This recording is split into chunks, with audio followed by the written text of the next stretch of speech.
Sejam muito bem-vindos a mais esse encontro para a gente falar de proteção contra descargas atmosféricas. Para aqueles que não me conhecem, meu nome é Jobson Modena, eu sou diretor da Gizmo Engenharia, participo da comissão que revisa normas nacionais e represento o Brasil nas comissões internacionais de normas que revisam o assunto proteção contra descargas atmosféricas.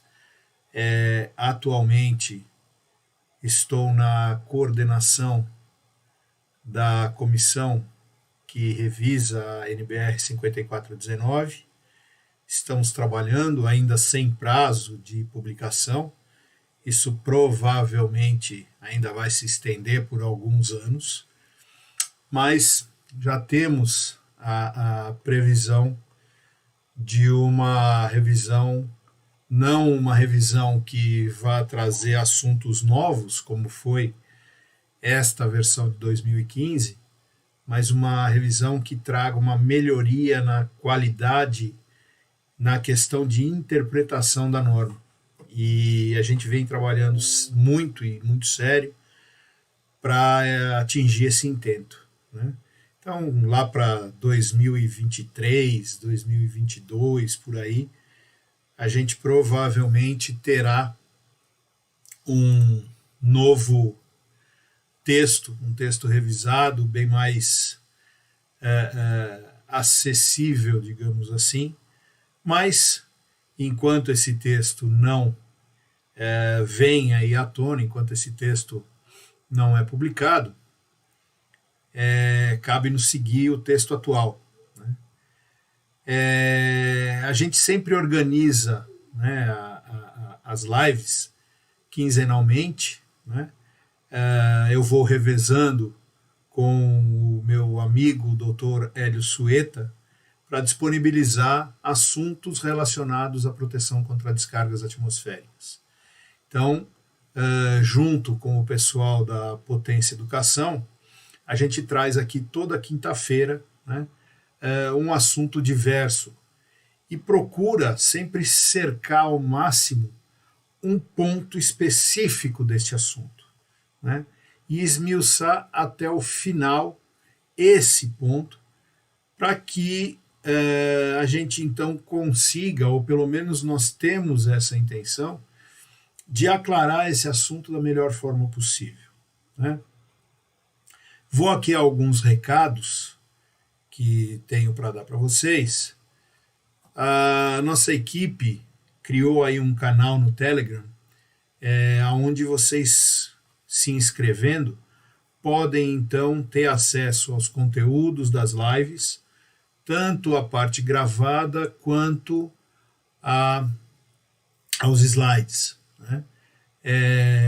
Então, o link para você se inscrever nesse canal está aqui na partezinha de baixo aqui da live, né? Então é só você se inscrever, fazer parte aí do grande grupo da NBR 5419 e obter aí as informações, ter acesso a todas as informações que rolam secretamente entre eu, Hélio e vocês, né?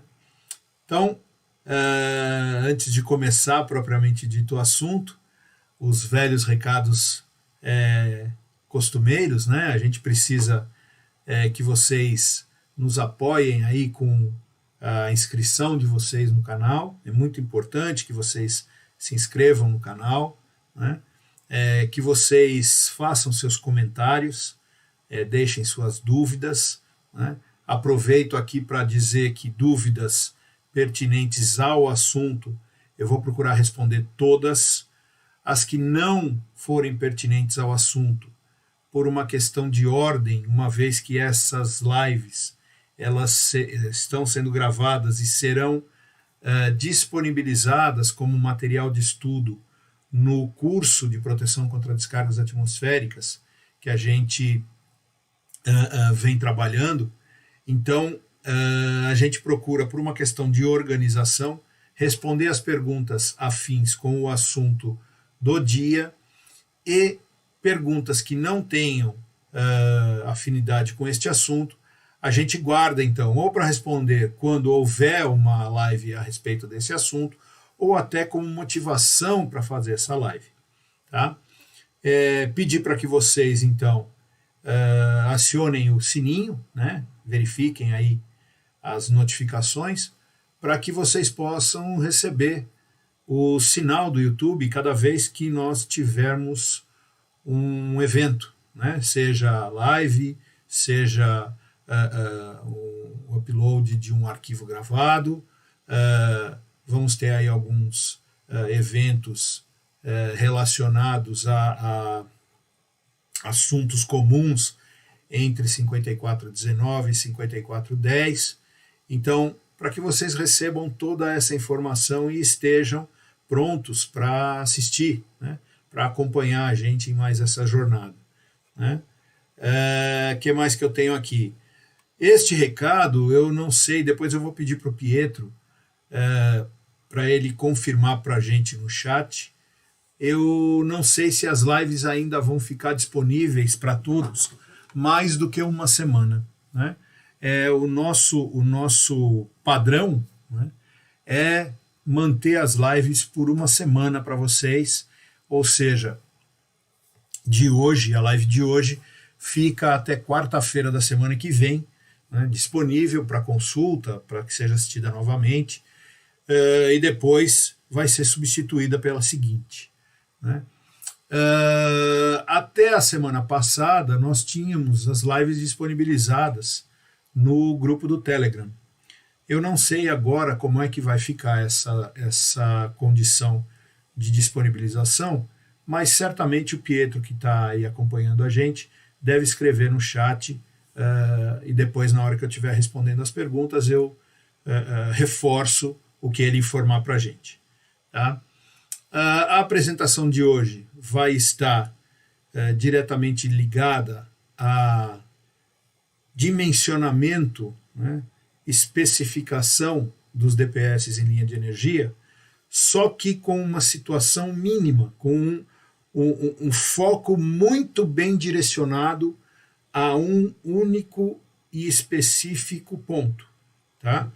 É claro que todo o assunto de dimensionamento de DPS, tanto para linhas de energia quanto para linhas de sinal, como elementos de equipotencialização e por aí afora, vão ser desenvolvidos no nosso curso. Né?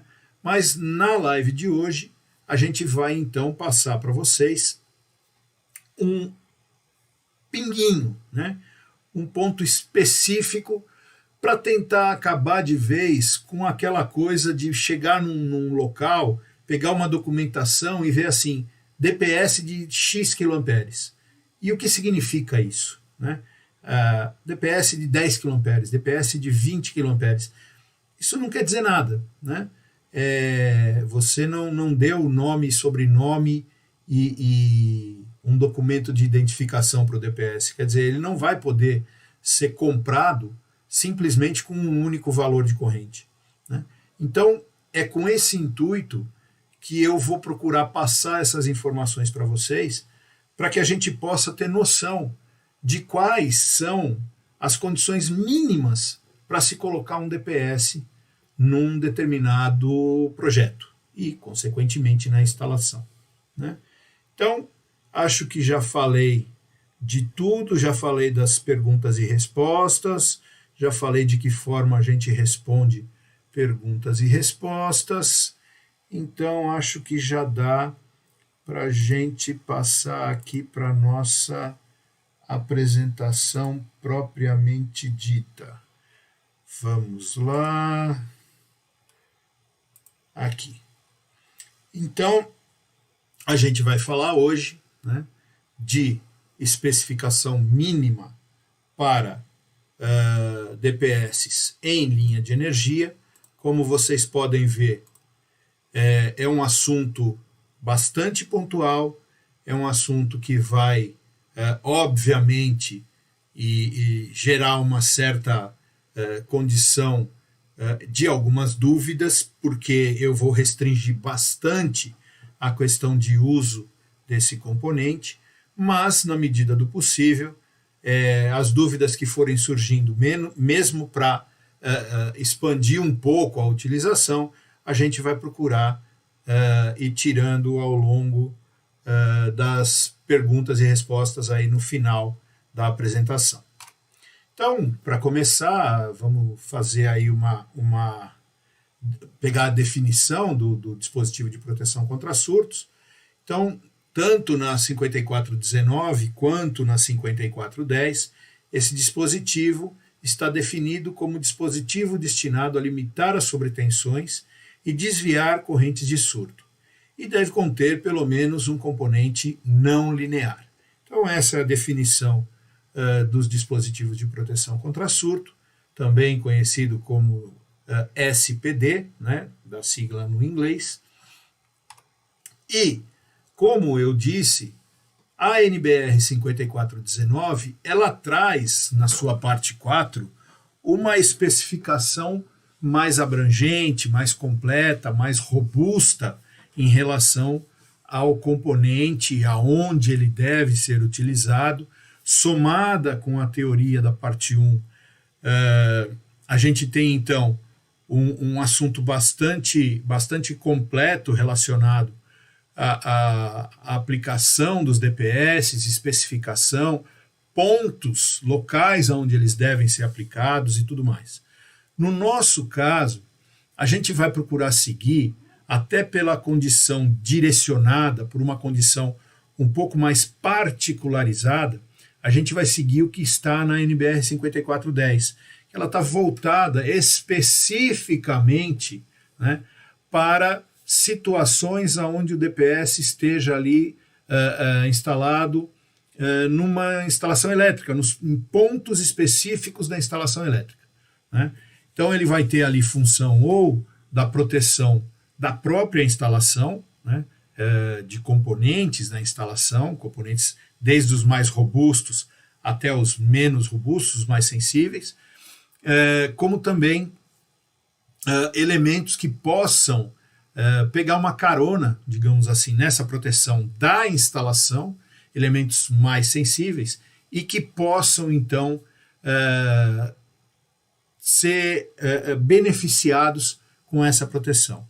Mas, de qualquer forma, a nossa intenção aqui é fazer uma explanação de todo esse conceito baseado no que está na NBR 5410.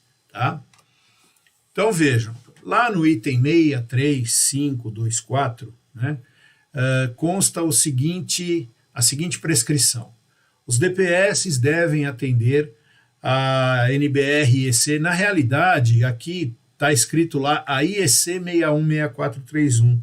Eu tomei a liberdade de colocar esse NBR aqui na frente, porque, como a norma 5410 foi publicada em 2004, né, e como é de conhecimento, pelo menos da maioria que está assistindo aqui, ela está em revisão, né? A 61643 ela já foi publicada em versão nacional, né, e inclusive está em revisão novamente. Tá? Portanto, eu, na ânsia, aí, na tentativa de dar uma atualizada, né, coloquei esse NBR na frente para vocês terem uma informação um pouco mais correta, um pouco mais atual relacionada ao assunto. Tá? Então, os DPS devem atender a NBR-EC 616431 e ser selecionados no mínimo, né, nas seguintes características.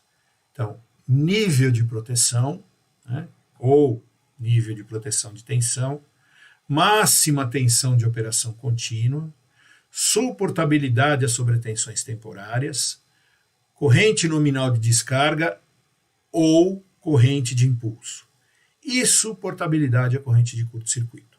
Então, estes são os 5 itens, os 5 critérios nos quais a NBR 5410 se apoia para recomendar uma instalação mínima, né, melhor dizendo, uma especificação mínima para que um DPS possa ter nome, sobrenome e RG.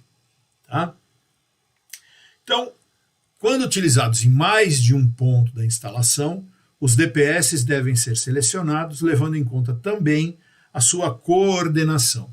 E a coordenação entre DPS é um assunto bastante interessante, é um assunto instigante, relacionado com uma série de atributos de tensão ao longo da linha, e que, se o pessoal pedir e tiver bastante paciência, a gente de repente monta aí uma live relacionada a esse assunto, tá? Então, vamos desembaralhar os itens, né? E vamos ver o que a gente pode então trabalhar com esses itens da 5410 já desembaralhados, né? Então, a suportabilidade a tensões temporárias são ensaios que os próprios fabricantes fazem, e a nós cabe apenas entender a situação da rede de distribuição,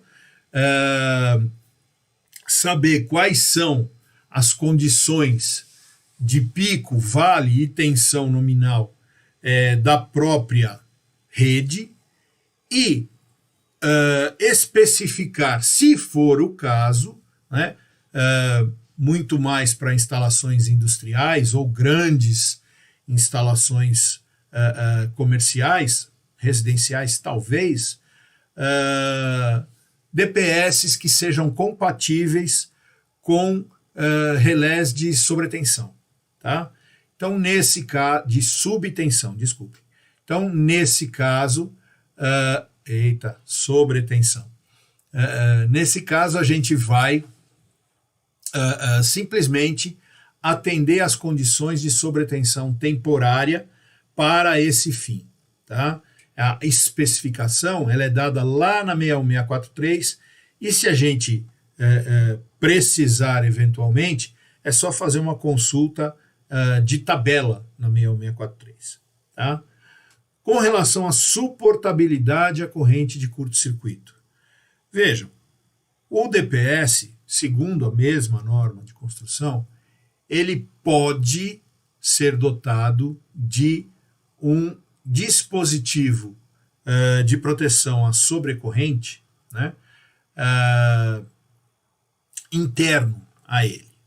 Aí, para isso, ele tem uma série de prescrições relacionadas à fabricação dele, etc.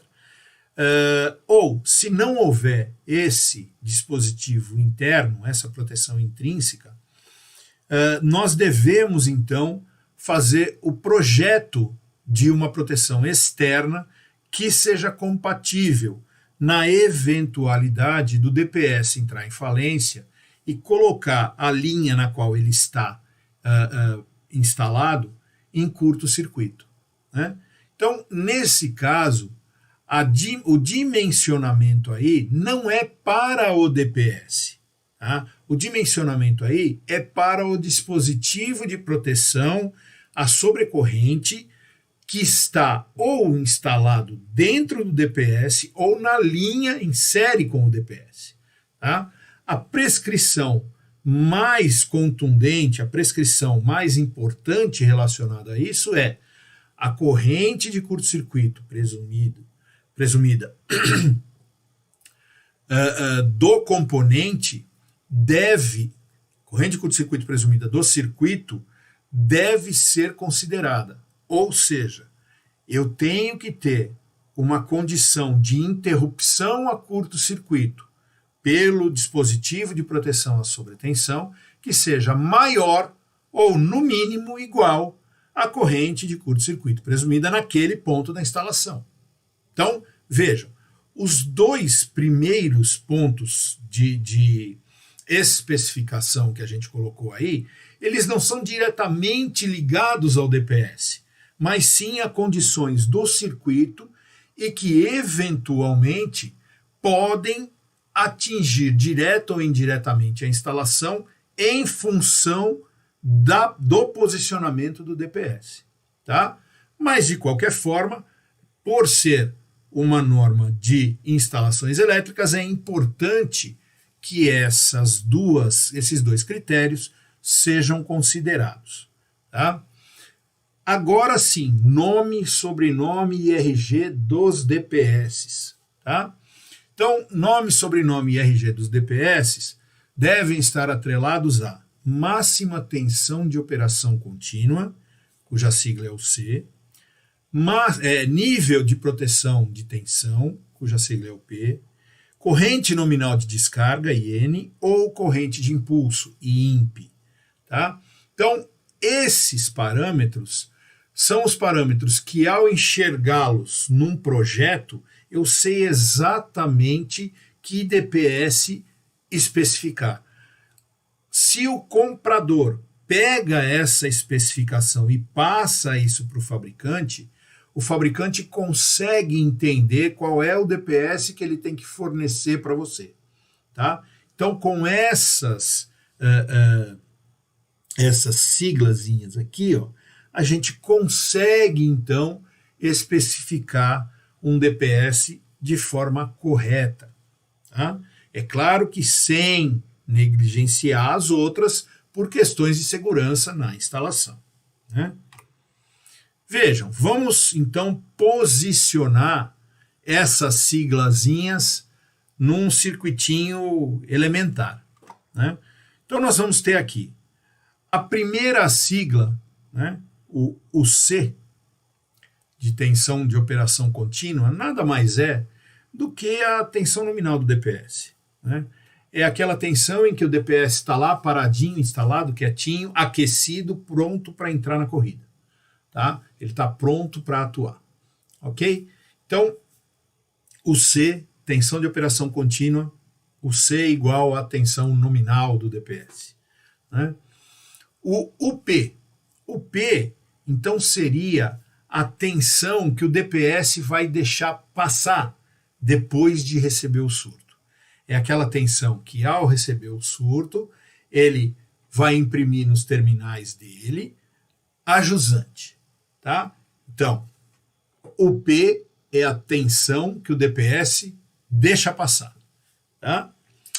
A corrente INP seria, então, uma parcela da corrente da descarga atmosférica, uma parcela direta, o impacto direto do raio, quando na edificação ou próximo a ela, tá, faz com que parte dessa corrente adentre a edificação, adentre a instalação elétrica. Né? Uma parte dessa corrente vai passar por tantos quantos pontos do circuito. Essa parcela de corrente, então, a essa parcela é dado o nome de INP. Tá? A corrente de impulso. Ou seja, a corrente de impulso está diretamente ligada, né, à corrente de raio, a corrente direta do raio. Depois a gente tem a IN. IN é a corrente também proveniente da descarga atmosférica, mas não da descarga direta, e sim de situações que possam, então, promover a indução eletromagnética nas redes, nas instalações, e, a partir daí, a corrente induzida do raio passa, então, a, eventualmente, comprometer a instalação, e é nessa corrente induzida que a gente foca e, para isso, dá o nome de IN para poder começar a estudá-la. Então, IN relacionada a correntes induzidas pelo raio. Poderíamos dizer que é corrente relacionada aos efeitos indiretos do raio. E INP relacionada aos efeitos diretos, ao impacto direto do raio. Tá? Importante dizer que neste exemplo, bem como na nossa apresentação, nós não vamos considerar, até pela simplicidade que nós estamos almejando aqui nos conceitos, nós não vamos considerar as quedas de tensão que vão se formar em função da corrente de impulso, a corrente impulsiva, tanto da descarga direta quanto da descarga induzida, né, nesses trechos de condutor aqui. Como vocês sabem, dependendo da frequência em que a corrente se encontra, né, quanto maior for o comprimento do condutor, mais ela vai entender esse condutor como uma bobina e, obviamente, maior será a tensão nesses pontos. Mas isso a gente não está considerando para fazer uma simplificação de conceito e passar para vocês o foco, que é o dimensionamento dos componentes. Tá? Então vamos lá, vamos falar de UC. Né? O C, como a gente disse, é a tensão de operação contínua, e a 5410 nos dá uma tabela, né, a tabela 49, que nos possibilita, né, ter o UC, né, através de duas condições. Primeiro, de como o DPS está conectado, chamado modo do DPS. Né, então, o DPS está conectado aqui entre fase e neutro, né, ou entre fase e PE, ou entre neutro e PE, ou entre fase e PEN, e assim por diante. Então, aonde há essas marcações aqui, estão, então, as possibilidades existentes aqui de ligação e do esquema de aterramento. Então, para TT eu tenho uma determinada condição de uso, TN outra determinada condição, TNS outra determinada condição, TNC, TNS, determinadas condições, tá? IT e etc. Ok? Então, vejam. O C nada mais é do que eu pegar o modo em que o DPS está conectado, levar até o esquema de aterramento correspondente e determinar uma proporção em função da corrente de fase daquele circuito. Tá? Então, neste caso, eu vou ter para a maioria dos componentes, para a maioria dos modos e dos esquemas de aterramento, a tensão de fase, né, entre fase e neutro, tá, como componente principal na proporção para a determinação da tensão de operação contínua. Apenas na distribuição, no esquema IT sem o neutro distribuído, é que eu vou trabalhar, obviamente, com tensão de linha, ou seja, com tensão entre as fases, né? Porque eu não tenho tensão entre fase e neutro, já que o neutro não está distribuído. Ok? Então, nessas condições, eu vou ter aqui a minha, por exemplo, pegar aqui um modo entre fase e PE, né? No TNS, eu teria 10% da tensão de fase. Tá? Precisamos, neste caso, tomar um certo cuidado, porque acredito eu que todos vocês conhecem muito bem a distribuição de tensões no nosso país. Né? Nós temos aí, para não sermos mal educados, né, uma certa, digamos assim, salada, né, entre as distribuições de tensão no país. E em função disso, somada a essa salada, nós temos uma permissividade absurda, né, em critérios de distribuição, principalmente com níveis de sobre e subtensão. Né? Então, os experts aí em qualidade de energia, né,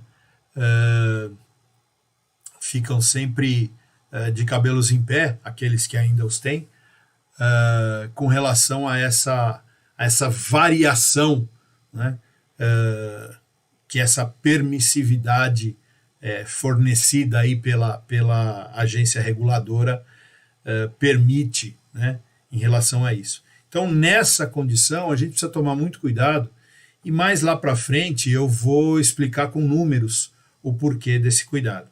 Tá? Então, o que deve ficar desse slide é que o UC pode ser retirado, então, facilmente dessa tabela, bastando conhecer o modo de ligação e o esquema de aterramento aonde esse equipamento estará ligado, onde o DPS estará ligado. Depois a gente parte então para o UP, né? Para suportabilidade, para o nível de proteção de tensão. Né? Vejam, o nível de proteção de tensão ele deve estar ligado à tensão na qual ele vai proteger. Afinal de contas, se o DPS está colocado num ponto do circuito e o UP é exatamente a tensão de surto que ele deixa passar, né? Eu preciso, ao usar o UP, entender que utilizar o UP é fazer com que aquele DPS deixe passar uma tensão na qual qualquer equipamento que esteja jusante desse DPS possa suportar. Então, para que tenha sentido eu usar o P, eu preciso conhecer um outro U, o UW. Tá? O UW é a tensão de impulso suportável requerida pelos componentes da instalação, pelos equipamentos que compõem a instalação. Tá? Ou seja, eu vou ter determinados níveis da instalação, né? Determinados pontos da instalação, e a esses pontos, dependendo do que está distribuído e instalado nesse ponto, eu vou ter uma determinada categoria de suportabilidade. Tá? Então, a 5410 coloca a tabela 31, né? Coloca na tabela 31 a suportabilidade a impulso exigível por todos esses componentes que eu acabei de citar. Né? Então, nós temos aqui separados em 4 categorias, né? Diferentes elementos em várias partes dos circuitos da instalação elétrica, e a cada coluna dessa de categoria de suportabilidade UW, né, é então atribuída é atribuído um número, né, em função da tensão de alimentação nominal na instalação. Tá? Então, para sistemas trifásicos, eu vou ter de 120 a 690 volts, de 4 kV a 8 kV na categoria 4. Tá? Isso para sistemas trifásicos. Os monofásicos, eu vou ter aqui 4 kV de 115 a 254 volts. Tá? E assim por diante, quer dizer, vamos falar só nos trifásicos para não misturar na cabeça. Então, ó, sistema trifásico de 120 até 690 volts, eu vou ter na categoria 3, 2,5, 4 e 6 kV. Depois, de 120 até 690, na categoria 2, 1,5, 2,5 e 4. E assim por diante, separados em 4 categorias de suportabilidade. Né? Então vejam, se eu for instalar um DPS logo na entrada da edificação, né? Logo na entrada, aonde eu tenha produtos a serem utilizados nesse ponto, ou seja, vamos pegar aqui um medidor de energia. Tá? O medidor de energia ele tem esta suportabilidade a impulso, essa tensão aqui de impulso, ok? Então, dependendo da tensão na qual ele é alimentado, ele vai ter que suportar esse tipo de tensão de surto, tensão impulsiva, ok? Então, nesse caso, eu compararia um DPS a ser instalado a montante antes deste equipamento, né? Se eu quisesse eventualmente protegê-lo, e se no caso a instalação tivesse 120, 208 volts, e eu soubesse que o W desse componente é então de 4 kV, o meu UP deveria ser no máximo 4 kV. Tá? Depois, a coordenação desses seguintes componentes da instalação para sua proteção deve então ser feita, e a opção de se instalar vários DPS ao longo da linha, junto de cada componente ou junto de um trecho de componentes a serem protegidos, ou a instalação de um único DPS no começo da linha, com uma suportabilidade menor, né? Desculpem, com uma tensão, um nível de proteção de tensão menor, para garantir a categoria de suportabilidade do menor equipamento que esteja nessa linha, é a opção do projetista. Tá? Então, o que deve ficar claro aqui nessa tabela é o P deve ser escolhido sempre coordenado com o W. Né? O P deve ser sempre menor ou igual ao W, e sendo o W, então, a tensão de impulso suportável requerida naquele trecho da instalação ou naquele ponto, naquele componente. Né? Depois disso, vamos para IIMP e IN. Então, IIMP e IN, nós temos ali na tabela 15, na parte de influências externas da 5410, nós temos ali o código AQ. Né? Então, a Q1, a Q2 e a Q3 fornecem para a gente quais seriam as influências externas e as aplicações relacionadas com descargas atmosféricas. Tá? Nesse caso, interessa para a gente que a Q2, a instalação vai sofrer influência indireta, tá? Ou seja, corrente induzida. Né? E a Q3 vai sofrer influência direta, ou seja, corrente direta, impacto direto do raio. Aqui eu roubei uma figurinha da 5419, afinal de contas o assunto é dela, né? E eu fico falando só de 5410, de repente ela fica com ciúme.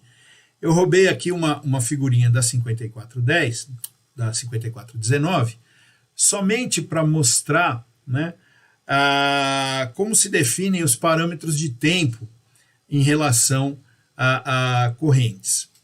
Veja, o raio, ele tem, cada raio tem a sua assinatura própria, cada raio tem a sua onda de corrente própria, isso obviamente, pelo menos que eu conheça, nunca foi estudado, né, se há tanto de raios com a mesma onda e outro tanto com outras ondas, ou seja, cada raio tem a sua assinatura, né? Mas, para que a gente possa estudar o fenômeno, criou-se então um padrão de laboratório. Tá? Nesse caso, esse padrão de laboratório é formado por uma série de ondas com vários comprimentos, tanto de frente de onda quanto de tempo de meia cauda. Tá? Então é isso que eu quero mostrar aqui. Os padrões para ensaio, os padrões de onda criados em laboratório, eles são sempre os mesmos. Eles sempre têm esse formato, né? Sempre vão ter frente de onda especificada com um tempo T1, e essa frente de onda vai de 10 até 90% dessa onda padrão, ok? Depois vai ter o pico de corrente da onda, e aí a 50% da cauda, então mede-se o tempo T2. Tá?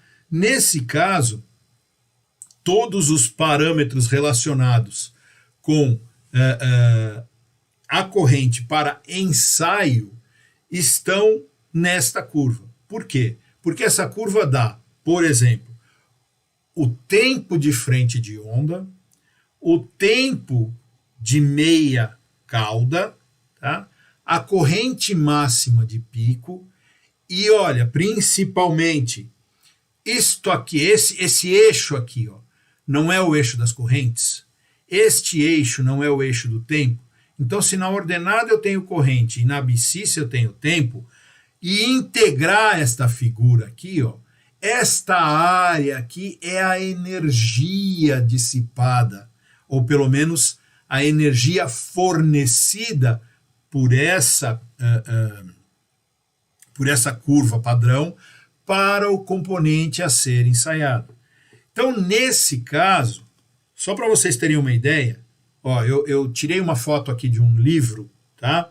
O livro do professor Peter Haas.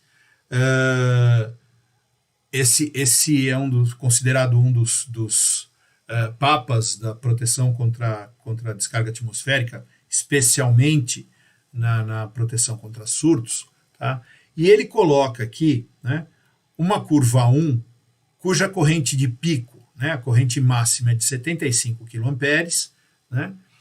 Ele me dá um tempo de frente de onda de 10, um tempo de meia cauda de 350 microsegundos e uma energia de 1,5 vezes 10 a sexta, né? Joule por ohm, eu não lembro exatamente, mas é por aí, é joule por ohm, ohm por joule, alguma coisa assim, tá? Joule por ohm, tá aqui, ó, joule por ohm. Eu tô cegueta também, não tô vendo direito, né? Então veja, na curva 2, ó, ele coloca aqui 15 kA como corrente máxima, né?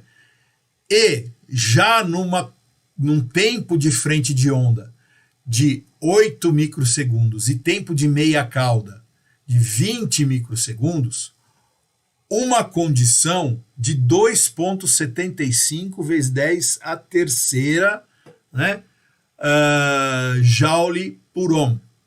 Tá?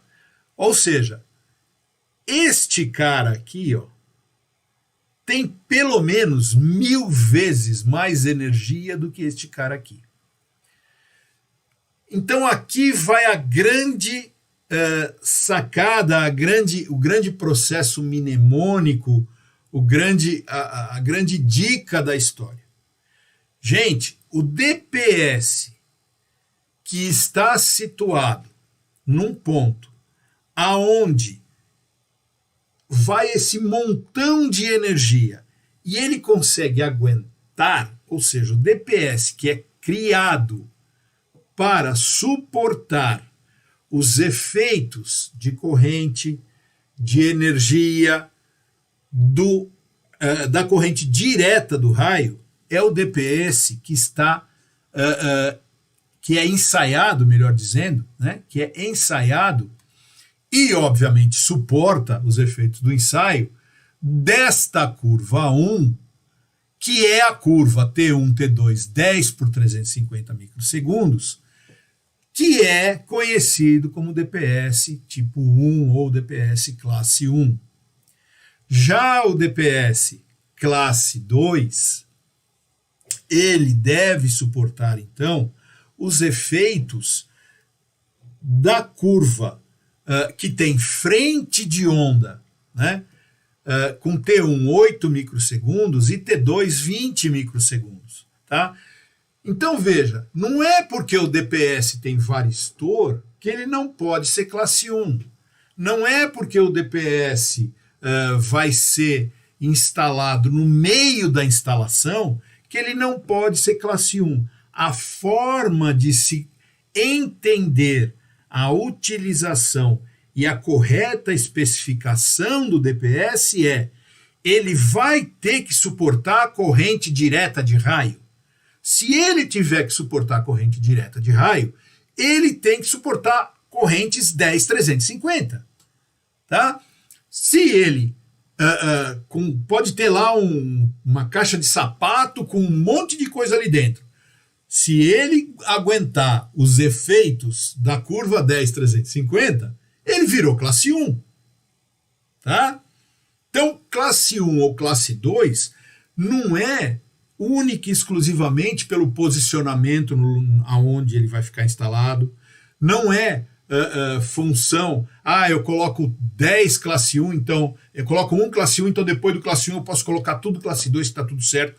Não é isso. Tá?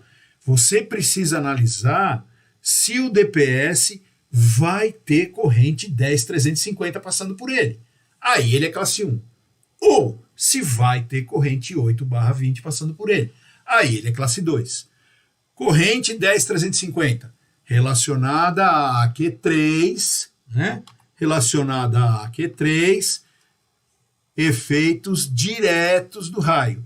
AQ2, IN relacionado às correntes e aos efeitos indiretos do raio.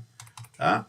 Portanto, se eu falar IIMP 10.350 ou classe 1, eu estou falando a mesma coisa. Se eu falar...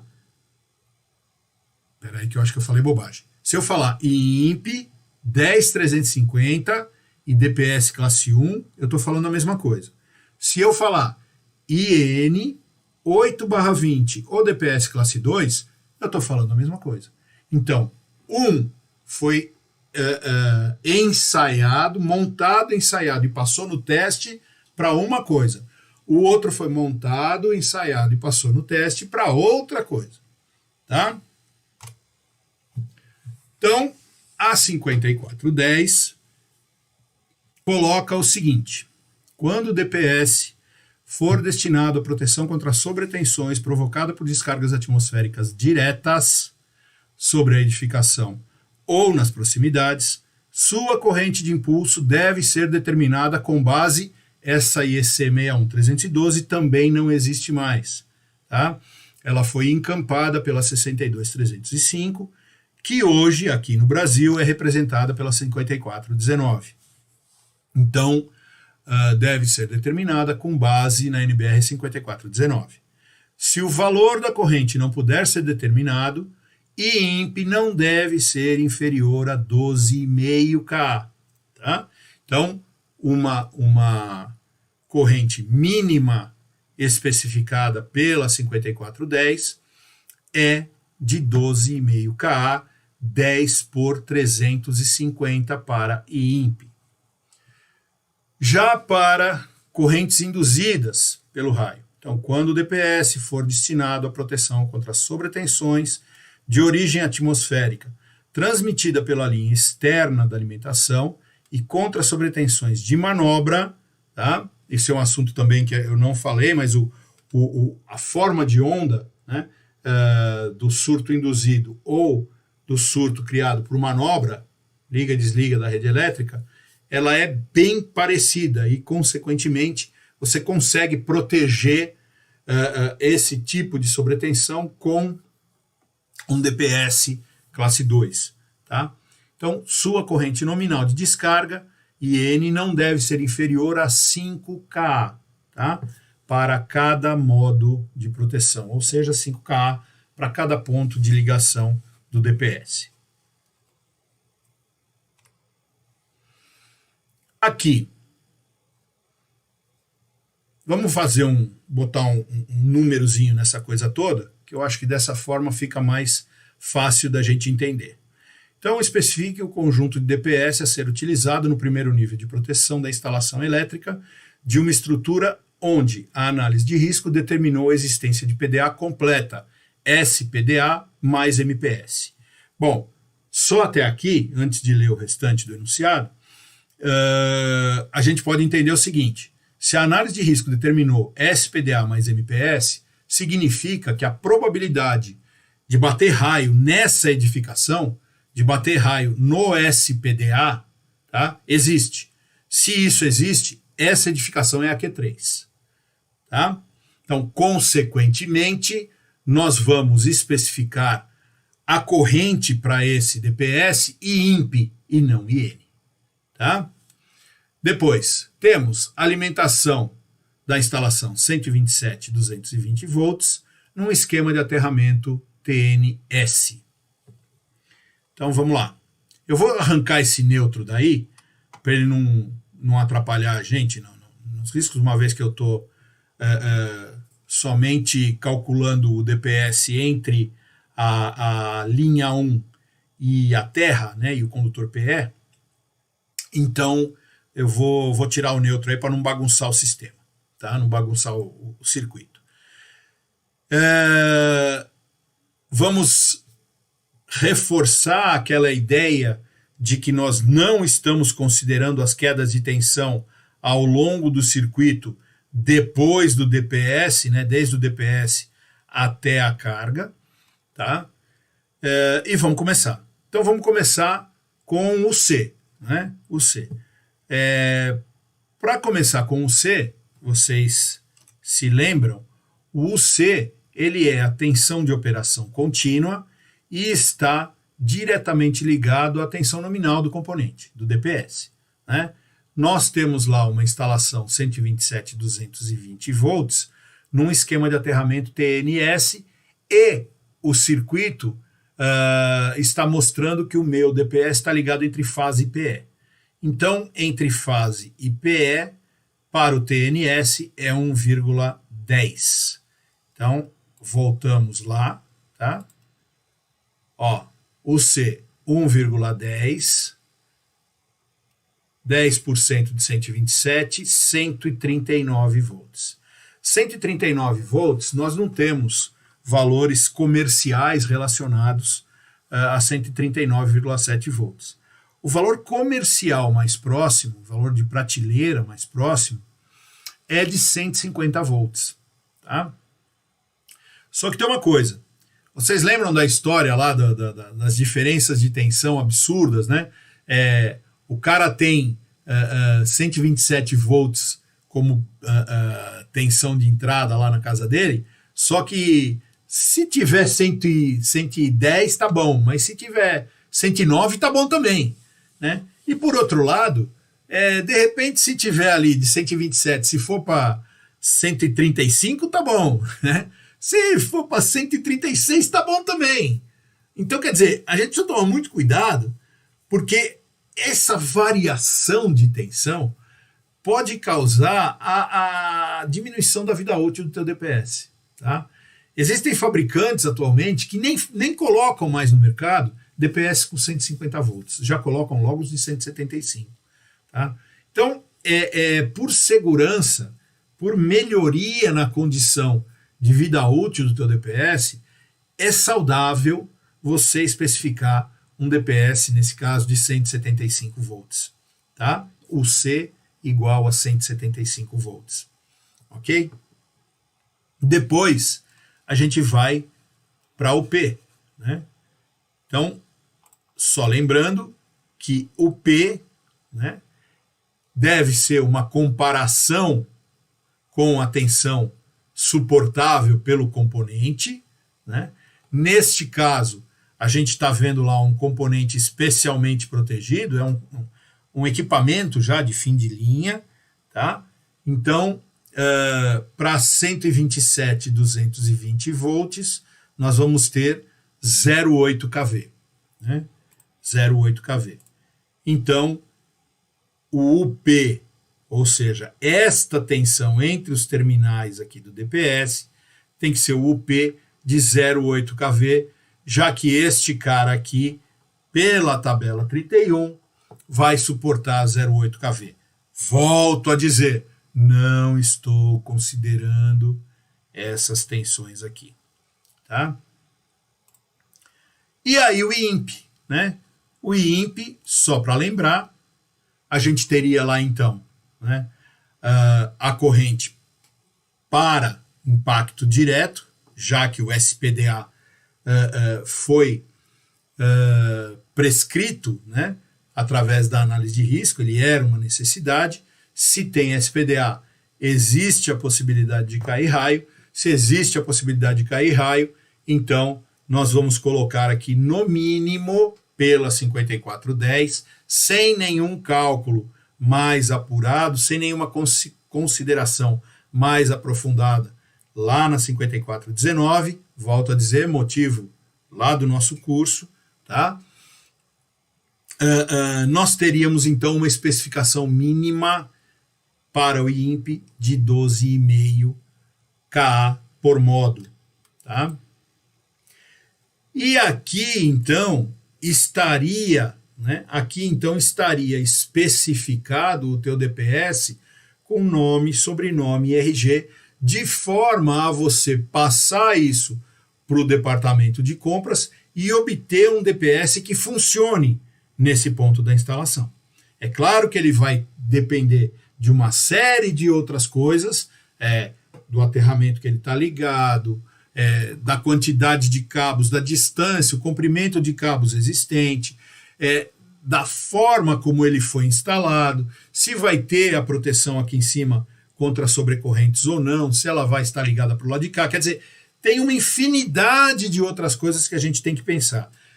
Preciso reforçar, a nossa live de hoje foi especificamente em cima destes 3 valores para poder dar nome, sobrenome e RG pro DPS para que ele possa ser comprado corretamente, tá? Eu vou agradecer muito a atenção de vocês, né? Vou pedir para que vocês, então, deem o seu joinha ou o seu não gostei, caso não tenham gostado da apresentação, que compartilhem, né, com os seus amigos aí, que a gente está tendo live toda quinta-feira, né? Acionem o sininho e não esqueçam do Telegram, né? Não esqueçam do Telegram. E vamos então, sem mais enrolação, passar para as nossas dúvidas, né? Passar para as nossas dúvidas que já estão colocadas aqui no chat. Deixa eu ver aqui como é que a gente faz essa brincadeira aqui. Vocês estão vendo a minha cara bonita aí agora, né? Então vamos lá. Deixa eu ver que horas são. Nossa, falei demais, cara. Quase 9 horas. Falei muito hoje, hein? Desculpem passar um pouquinho do horário. Então vamos lá. Boa noite, boa noite. Os boa noites eu vou fazer um boa noite geral aqui para todos. Não vou me deter aqui nos boa noites para não levar mais tempo ainda, tá? Obrigado, apresentação muito boa. Pô, pulou de vez aqui, peraí que agora pulou tudo aqui. Nossa Senhora. Vamos lá. Deixa eu ver se assim vai melhor. Boa noite, boa noite. Tararirarará. Temos pelo amor de Deus, temos uma presença ilustre aqui. Boa noite, meu caro primo. Luiz Ferraro. Estou lisonjeado aqui. Oliva. Hilton, boa noite.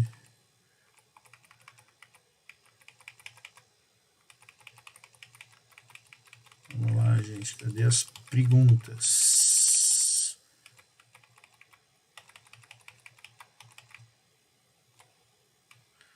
Boa noite, boa noite. Link para o Telegram. Aqui, vamos ver, uma instalação alimentada, já há para-raio na entrada, que o DPS está aterrado com a ligação do BEP. Necessário instalar DPS na baixa tensão? Se sim, onde instalar? O Ricardo, a linha de 13.8 já tem o para-raio dele, tá? O DPS de baixa tensão você tem que instalar conforme a prescrição ou da 5419 ou da 5410. Não é bem o nosso assunto hoje. Se não tiver muita pergunta do assunto, eu volto aqui, prometo, tá?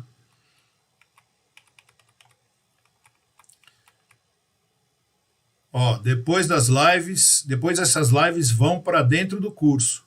Aproveite enquanto todas estão disponíveis, tá vendo? É isso que eu falei mesmo. Por que o dispositivo DPS não pode ser maior que o descrito no mesmo? Por exemplo, no disjuntor principal e no DPS, tá? Porque o disjuntor protege contra a corrente de curto ou uma sobrecorrente de sobrecarga, e o DPS protege contra surto. Um enxerga uma coisa, outro enxerga outra, Vladimir. Os Os amperes aí são iguais, mas as frequências são diferentes. Você não ouve uma conversa do celular sem ter o celular na mão para ouvir, porque ela está diferente, a conversa é diferente da frequência do seu ouvido. Instalação com transformador, onde o secundário possui resistor, o painel MT possui para-raios na entrada e os demais painéis. Então, Fábio, não é bem isso que a gente colocou hoje aqui, tá? Pois eu... Se bem que eu acho que o Wilton já fez uma live de onde instalar o DPS. Se ele não fez, a gente vai conversar mais para frente e se ele não fez, eu vou fazer. De onde instalar os DPS, onde e por quê.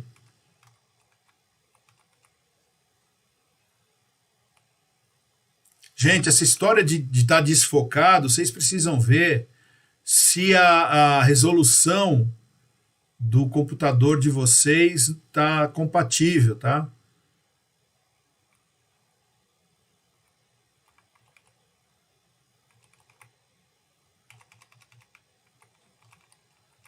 Como fica se considerarmos as quedas de tensão a jusante? Daí eu sabia que ia surgir uma dessas. Tá bom, cara, vamos lá. Deixa eu botar aqui rapidinho a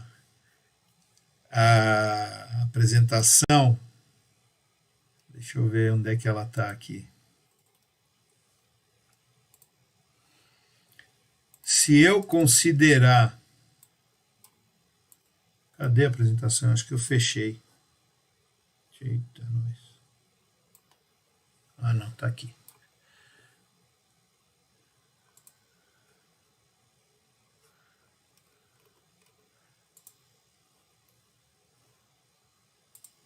Ó, vai assim mesmo. Se eu considerar as quedas de tensão, eu vou ter uma queda de tensão aqui, vou ter outra aqui, vou ter outra aqui, outra aqui, outra aqui e outra aqui, né? Se eu considerar todas essas quedas de tensão, né, eu vou ter um somatório muito maior do que o P nos terminais aqui de UW, do componente que só aguenta o W, tá? Então, nesse caso, o que eu preciso fazer? Se eu for considerar essas quedas de tensão aqui, eu preciso analisar, calcular o quanto que vai ser esse somatório de tensões ao P. Então, eu vou ter o P mais um U alguma coisa do lado de cá, com um U alguma coisa do lado de cá mais X, um U alguma coisa do lado de cá mais Y. Tá? Eu vou ser obrigado a saber de quanto é esse U mais alguma coisa mais X mais Y e colocar um DPS aqui, ó, daqui a aqui. E aí eu vou proteger este cara especificamente aqui, ó, com um DPS daqui, ó, né? Com as especificações relacionadas a como a gente colocou agora, tá? Aí o P e o W vão ser aqui para cá. Essa é a forma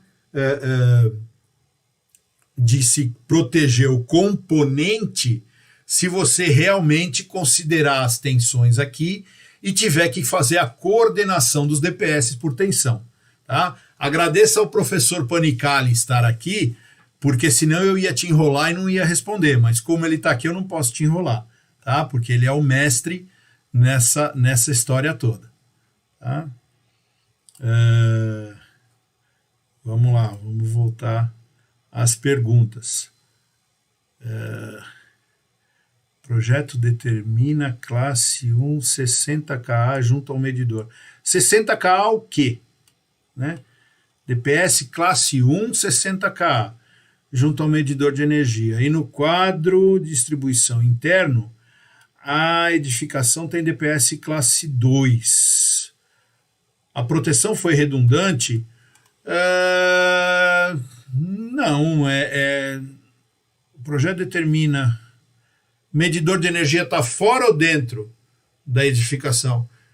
O que você tem que ver é esse DPS classe 2, ele é passível só de corrente induzida ou de corrente atenuada do classe 1? Ou tem parte de linha externa aí, e quanto dessa linha externa é passível do impacto direto de raio, ou mesmo da entrada de uma corrente do raio pelo aterramento, tá?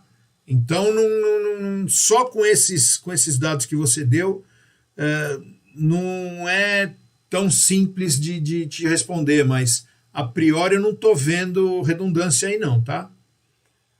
Um classe 2 testado como classe 1, ele simplesmente explode, eu vi. Eu também, Panicali.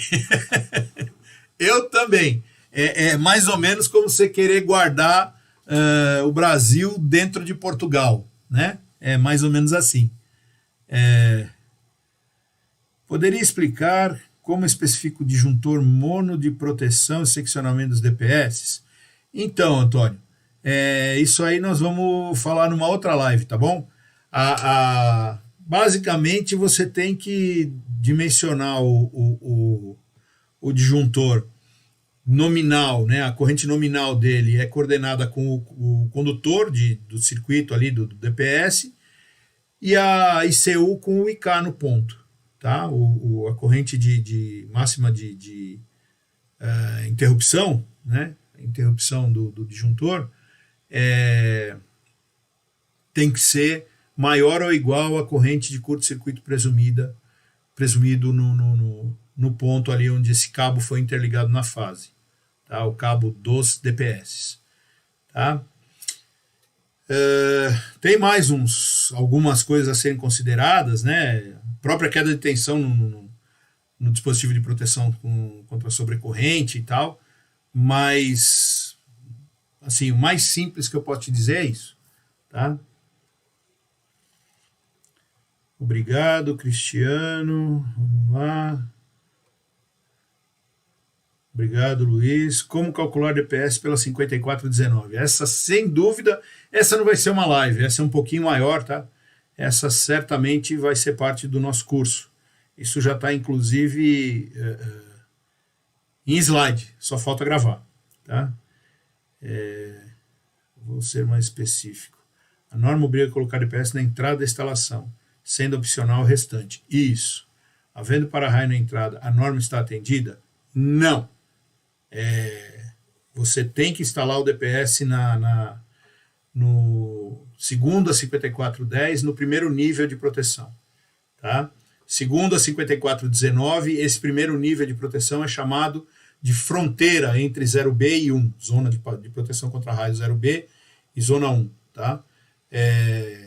Em ambos os casos, você é obrigado a instalar, Ricardo, o DPS ali. Tá? Aí você vai ver se é classe 1 ou classe 2 em função da análise se passa corrente de raio direto ou indiretamente nele. Tá?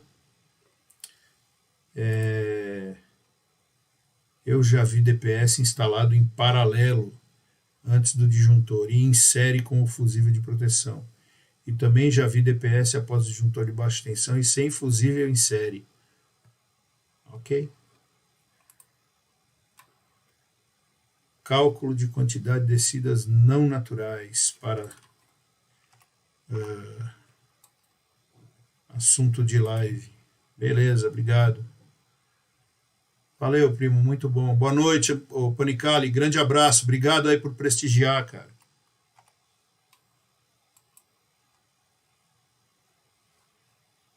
Eu acho que eu cheguei ao final aqui. Não está indo mais. É isso.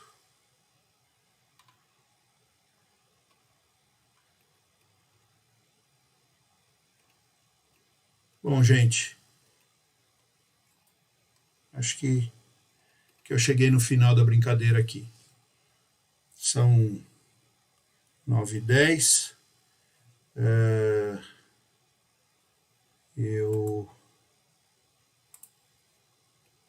vou passar aqui então os recadinhos finais. Né? Recadinhos finais.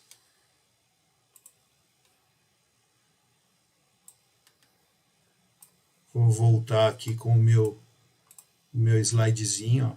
Olha que bonitinho meu slidezinho de Ó, né? Eu vou agradecer a todos mais uma vez, né? Pedindo que deem aí o seu curtir, né? Se não gostou, tudo bem, é importante para a gente que você coloque que você não gostou, para que a gente possa direcionar nossa conduta e apresentação, né? Pedir para que vocês compartilhem aí que a gente está tendo lives todas as quintas-feiras, né? Uma quinta eu, outra quinta o Hélio Sueta. Vamos trabalhando aí no intento de levar informação para vocês, né?